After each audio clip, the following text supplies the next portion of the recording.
Telugu Desam party వ్యవస్థాపకులు ఆయన 101వ ఈ జయంతిని పురస్కరించుకొని మరి ఇక్కడ అందరూ కుటుంబ సభ్యులైతేనేమి పార్టీ కార్యకర్తలు అందరూ కూడా ఆయనకి ఘన నివాళులు అర్పించడానికి ఎన్టీఆర్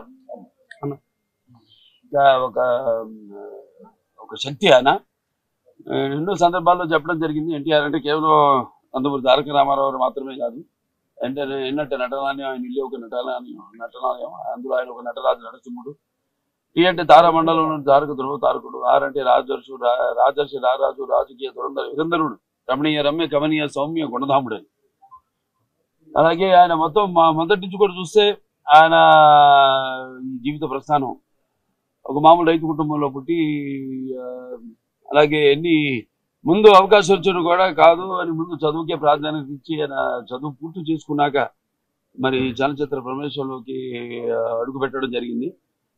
అదే ఇక ఆయన చలనచిత్ర రంగంలో ఆయన ప్రస్థానం గురించి చెప్పనవసరం లేదు. ఎన్టీఆర్ అంటే ఒక నటనకు నిర్వచనం, ఎన్టీఆర్ అంటే ఒక నవరసాలకు ఒక అలంకారం, ఎన్టీఆర్ అంటే నటనకు ఒక విశ్వవిద్యాలయం.